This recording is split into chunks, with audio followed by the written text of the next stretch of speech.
बैठकर कोई देख रहा है, आंखें नहीं देख रही, आंखों के अंदर बैठकर कोई देख रहा है। आंखें तो एक माध्यम है, आंखों के माध्यम से कोई देख रहा है।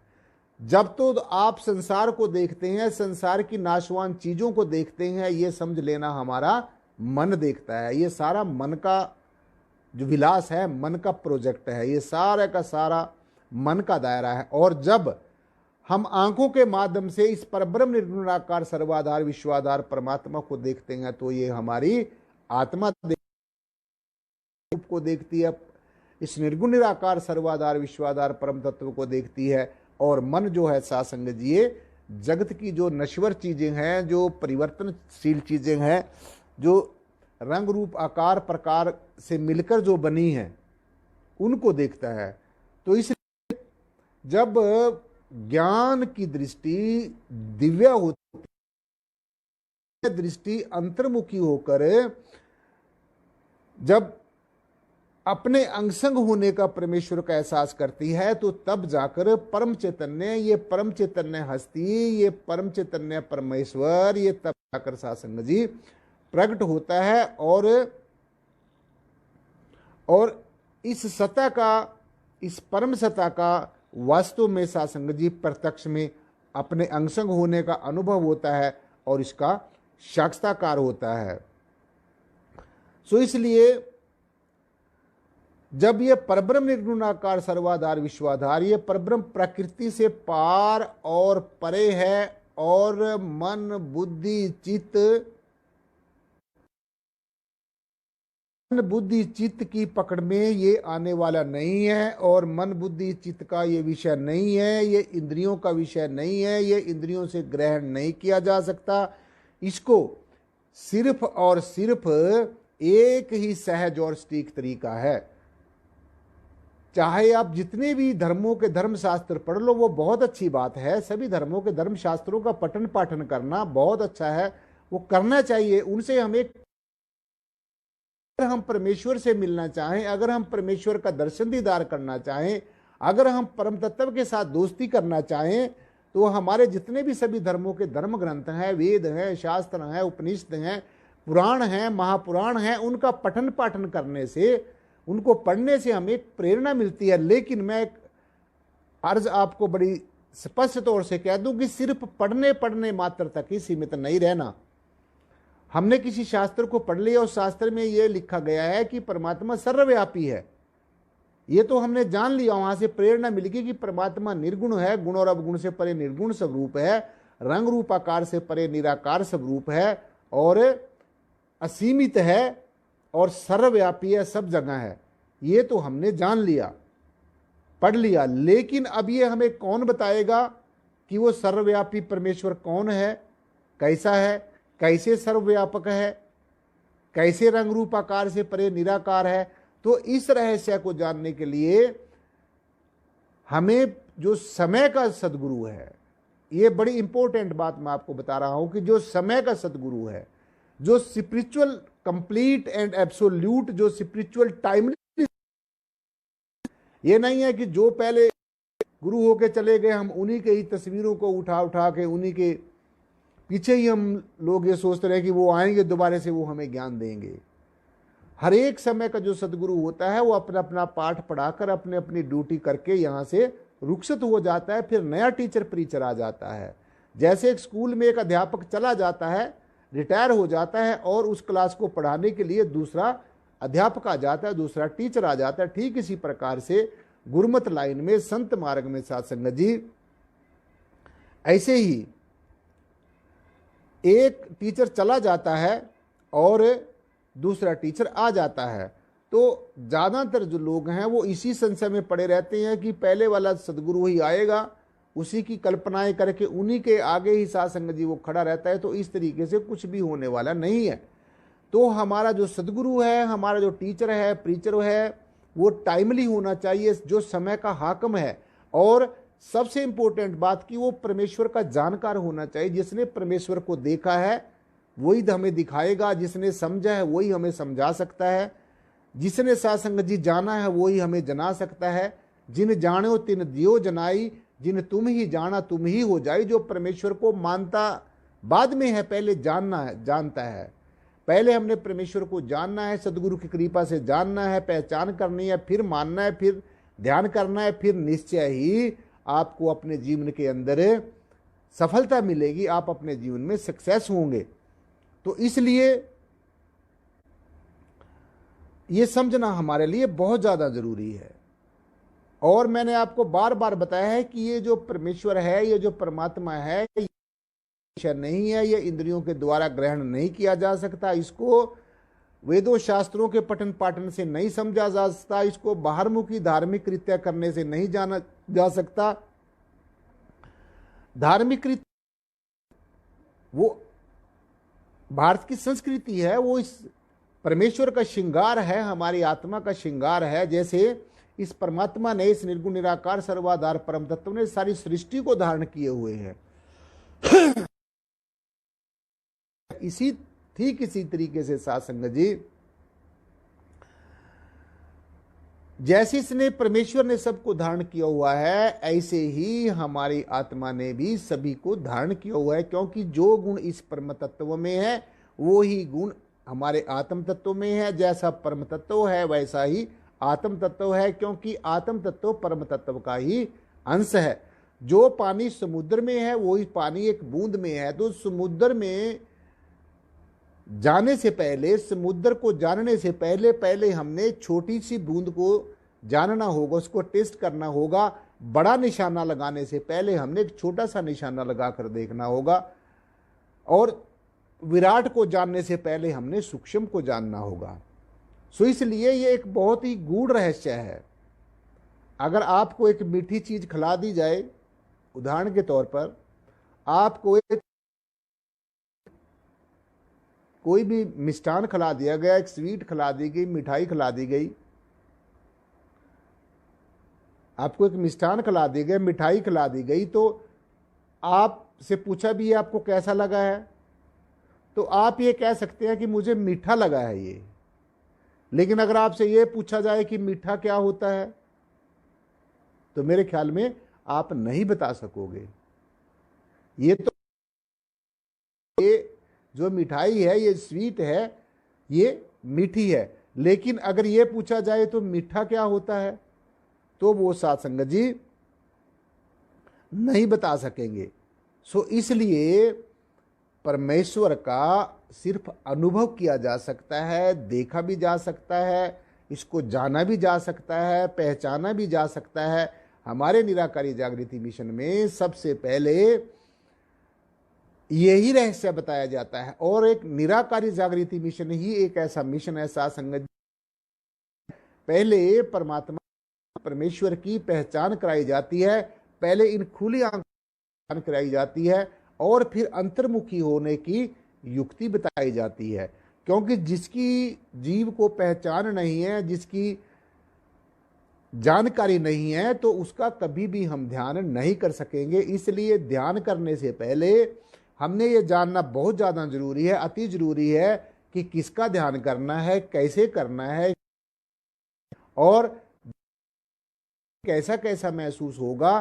तो जो शब्द के साथ जुड़ा हुआ है, जो शब्द का भेदी है, जो सूरत और शब्द का योग करता है, जो ज्योति और नाद का योग करता है, जो लय योग का साध संगत जी करने वाला है, तो ऐसे संत महापुरुष की चरण शरण में जाकर हम इस रहस्य को जान सकते हैं। और कोई भी ऐसा सहज और सटीक तरीका नहीं है। इसलिए मैं फिर आपको अर्ज कर दूं कि जैसे जो भौतिक पदार्थ हैं उनको निरीक्षण करने के लिए, उनको टेस्ट करने के लिए, उनका निरीक्षण और परीक्षण करने के लिए हमें एक लेबोरेटरी की जरूरत होती है। हमारे पदार्थ को परीक्षण करने के लिए लेबोरेटरी में उसको ले जाते हैं और फिर उसका परीक्षण करते हैं और एक निर्णय पे पहुंच जाते हैं कि इसके अंदर ये चीजें हैं। तो ठीक इसी प्रकार से इस परम तत्व का, इस पर ब्रह्म निर्गुणाकार सर्वाधार विश्वाधार परम तत्व का अपने अंगसंग होने का अनुभव, हम भी अपने अंगसंग होने का अनुभव, आत्म तत्व का अंगसंग होने का अनुभव, परमात्म तत्व का अपने साथ होने का अनुभव, और ये जानना कि वास्तव में परमेश्वर होता है, तो ये हम अपने जो समय का जो सदगुरु है, ये रहस्य अच्छी तरीके से आपने समझ लेना है। जो पहले हमारे सदगुरु पैगंबर औलिया अवतार होकर चले गए, वो हमारा सम्मान करना चाहिए, शत शत नमन करना चाहिए। और जो हमें वो रास्ता बता के गए हैं उसके ऊपर चलना बहुत ज्यादा जरूरी है, उनके पद चिन्हों के ऊपर चलना बहुत ज्यादा जरूरी है इस रहस्य को जानने के लिए। सो इसीलिए जैसे पदार्थों को एक लेबोरेटरी में टेस्ट किया जाता है, जो 5 के 5 जो तत्व हैं उनको लेबोरेटरी में टेस्ट किया जा सकता है, तो परम तत्व को भी अपने अनुभव करने के लिए ब्रह्म विद्या की, इस परा विद्या की जो लेबोरेटरी है, जो प्रयोगशाला है, उस प्रयोगशाला में ज्ञान की युक्ति के साथ सदगुरु के आदेश और उपदेश की बाखूबी पालना करते हुए हम इस निर्णय पर पहुंच सकते हैं कि परमात्मा परम तत्व, जिसको आप अनेकों नामों से पुकार रहे हैं, वो हस्ती, वो एग्जिस्टेंस, वो है पना, वो हमेशा हमारे अंगसंग है, अंगसंग रहेगा। क्योंकि अगर हम जिंदा हैं तो परमेश्वर के कारण जिंदा है, परमात्म तत्व के कारण जिंदा है। इसलिए सबसे ज्यादा इंपॉर्टेंट जो बात है जीवन के अंदर एक जिज्ञासु के लिए, एक साधक के लिए, ये जानना जरूरी है कि ये जो अध्यात्म है ये मानने का विषय नहीं है, ये जानने का विषय है, ये अनुभव करने का विषय है, ये अपने अंग संग एहसास करने का विषय है और फिर अपने आप में ठहर जाने का विषय है। स्वयं के द्वारा, स्वयं के अंदर, स्वयं में प्रतिष्ठित हो जाना, स्वयं के अंदर आत्म प्रज्ञ हो जाना, ब्रह्मनिष्ठ हो जाना, यही हमारे मनुष्य जन्म की सबसे पहली और सबसे अंतिम और सबसे सर्वश्रेष्ठ उपलब्धि है। तो और जितनी भी बातें हैं साथ संगत जी, वो तो इंसान ने खुद अपने आप ही तरह तरह के फैशन बना लिए हैं और उन वाला कुछ भी नहीं है। इसलिए वास्तविकता को जानने के लिए, रियलिटी को जानने के लिए, अपने अंतर में साथ संगत जी झांक कर देखने के लिए, सूरत और शब्द का योग करने के लिए हमने हमारे जीवन में एक कंप्लीट और एब्सोल्यूट स्पिरिचुअल गाइड का होना, एक आध्यात्मिक गुरु का होना हमारे जीवन में बहुत ज्यादा जरूरी है। इसलिए साथ संगत जी साधना आराधना करके अपने अंतर में अंगसंग होने का अनुभव करना है और हमेशा इस परमेश्वर को, इस परब्रह्म निर्गुणाकार परमात्मा को हमने अपने अंगसंग होने का इसका हमेशा ध्यान करना है। इसका ध्यान करते हुए यही हो जाना है और ये इससे श्रेष्ठ ज्ञान, इससे श्रेष्ठ विद्या, इससे श्रेष्ठ साथ संगत जी कोई युक्ति और कोई युक्ति नहीं है। इसलिए इस युक्ति के अंदर, इस ब्रह्म ज्ञान की युक्ति के अंदर, इस निराकार परमात्मा के ज्ञान की युक्ति के अंदर ही मुक्ति है, मोक्ष है, निर्वाण गति है, सदगति है।